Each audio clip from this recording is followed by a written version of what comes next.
हरे कृष्णा।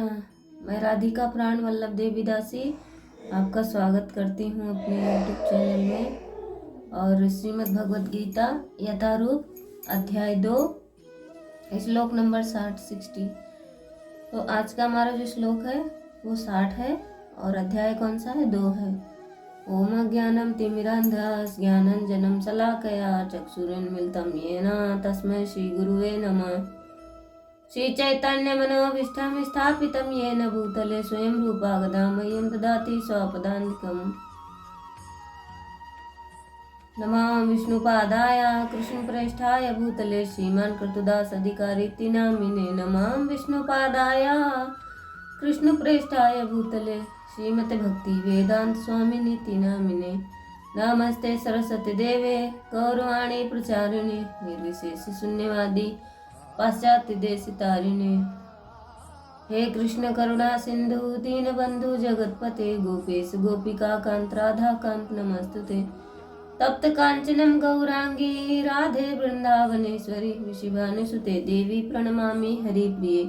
जय श्री कृष्ण चैतन्य प्रभु नित्यानंदन श्री अद्वैत गदाधर शिवासादि गौर भक्त वृंद। हरे कृष्ण कृष्ण कृष्ण हरे हरे हरे राम राम राम हरे हरे। जगत गुरु श्रील प्रभुपाद की जय, अनंत कोटि वैष्णव भक्त वृंद की जय। तो स्वागत है आपका। आज का जो श्लोक है वो 60 है। मेरे से बहुत सारी त्रुटियां होंगी तो उनको क्षमा करना। हरे कृष्ण। स्टार्ट करते हैं श्लोक का।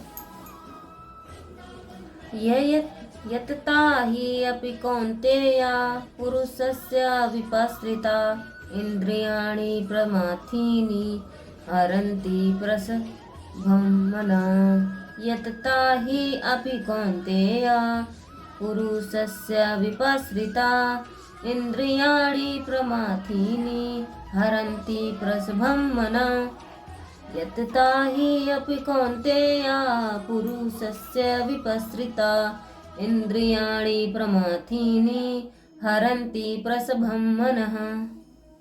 तात्पर्य श्रील प्रभुपाद के द्वारा श्रील प्रभुपाद की जय, गुरु महाराज की जय। हे अर्जुन, इंद्रियां इतनी प्रबल तथा वेगवान हैं कि वे उस विवेकी पुरुष के मन को भी बलपूर्वक हर लेती हैं जो उन्हें वश में करने का प्रयत्न करता है। तो इंद्रियां इतनी बलवती हैं कि विवेकी पुरुष के मन को बलपूर्वक हर लेती हैं। तात्पर्य श्री प्रभुपाद के द्वारा श्री प्रभुपाद की जय, गुरु महाराज की जय, अनंत कोटि वैष्णव भक्त वृंद की जय।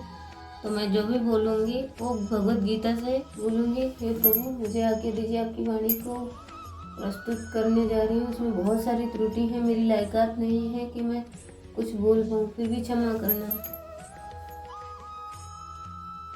अनेक विद्वान ऋषि दार्शनिक तथा आध्यात्मवादी इंद्रियों को वश में करने का प्रयत्न करते हैं, किंतु उनमें से बड़ा भी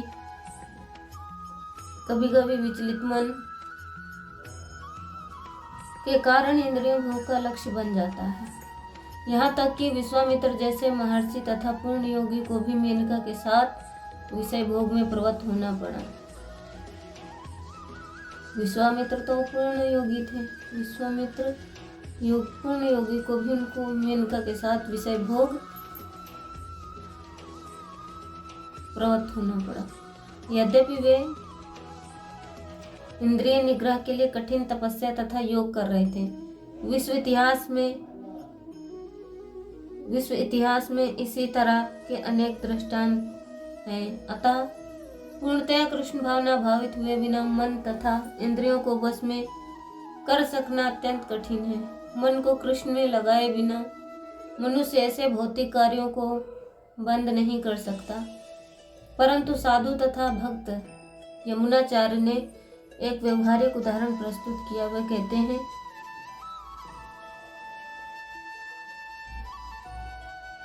जब मेरा मन भगवान कृष्ण के चरण बिंदों की सेवा में लग गया है और जब मैं नित्य दिव्य रस का अनुभव करता रहा हूँ, तब वे स्त्री प्रसंग का विचार आते ही मेरा मन उधर से फिर जाता है और फिर मैं ऐसे विचार पर थू थू करता हूँ। कृष्ण भावनामृत इतनी दिव्य सुंदर वस्तु है कि इसके प्रभाव से भौतिक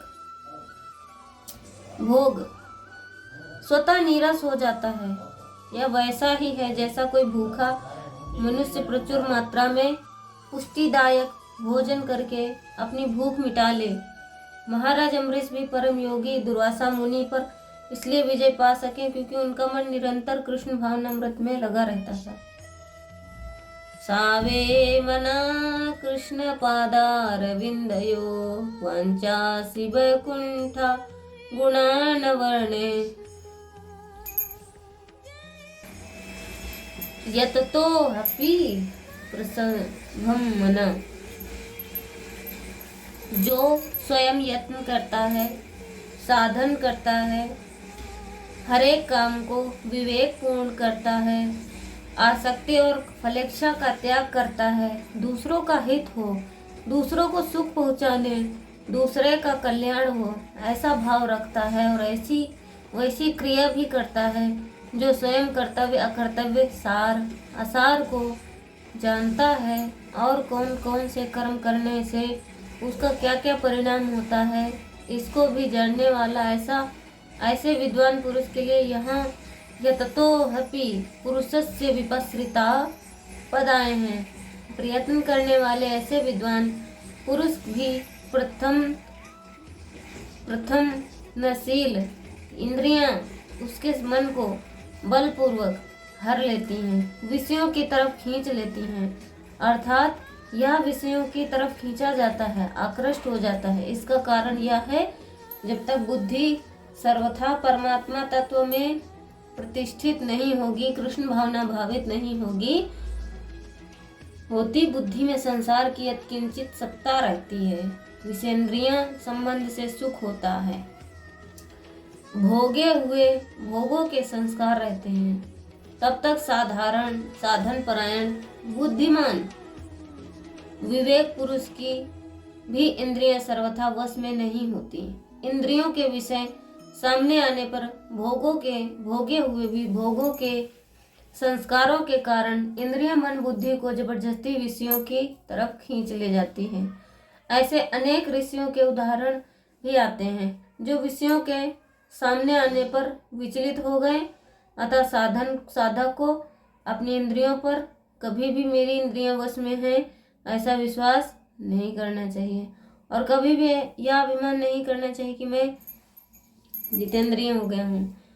तो यहाँ पर जितेंद्रिय से एक कथा आती है जो कि मैंने श्री रामचरितमानस में पढ़ी थी कि एक बार नारद मुनि तप कर रहे थे, तो तप करते करते इंद्र को लगा कि वो ना मेरा सिंहासन छीन लेंगे, इतना तप कर रहे हैं। तो वो ना काम देवता को भेजते हैं वसंत ऋतु के साथ देवी रति के साथ में कि जाओ नारद मुनि की तपस्या को भंग करो। तो नारद मुनि के पास जाते हैं, वो अनेक अनेक तरह के वो करते हैं, बाण उन पे फेंकते हैं काम के, तो उन पर कोई प्रभाव नहीं पड़ता।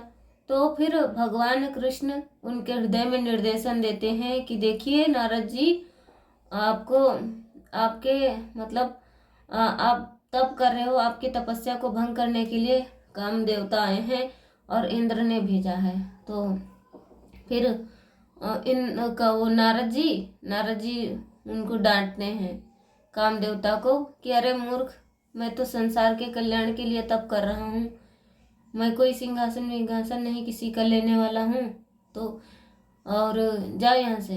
तो वो कामदेव हैं जो नारद जी को प्रणाम करके चले जाते हैं लज्जा से।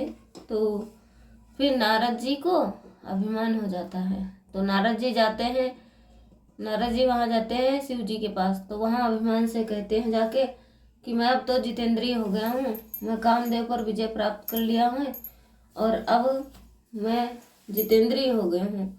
तो फिर शिव जी कहते हैं कि मेरे से तो कहा अब आप विष्णु जी के पास मत जाना। तो नारद जी को लगता है कि हाँ ये मेरे से द्वेष कर रहे हैं, ईर्ष्या कर रहे हैं, अब मैं जाऊंगा, जरूर जाऊंगा। तो वहाँ से बड़े अभिमान में नारद जी चल दिए विष्णु जी के पास। तो वहाँ पे जाके सारी बातें बताते हैं। कि ऐसे ऐसे हुआ तो मैं ना कामदेव पर विजय प्राप्त कर ली, मैं जितेंद्रिय हो गया हूँ। तो भगवान को तो सब पता ही था। अब भगवान अपने भक्तों की रक्षा के लिए कुछ भी करते हैं। तो फिर आगे बहुत ही बड़ी स्टोरी आती है, तो हम नहीं कह सकते। आपका समय, आप लोग आज्ञा दोगे तो ही कहेंगे। तो मतलब अभिमान नहीं होना चाहिए किसी भी चीज़ का कि मैं जितेंद्रिय हूँ या मैंने अपनी इंद्रियों को अपने वश में कर रखा है। हरे कृष्णा। सभी को दंडवत प्रणाम मुझे सुनने के लिए। हरे कृष्णा कृष्ण कृष्ण हरे हरे, हरे राम राम राम हरे हरे। जगत गुरु श्रील प्रभुपाद की जय। अनंत कोटि वैष्णव भक्त वृंद की जय। हरे कृष्ण।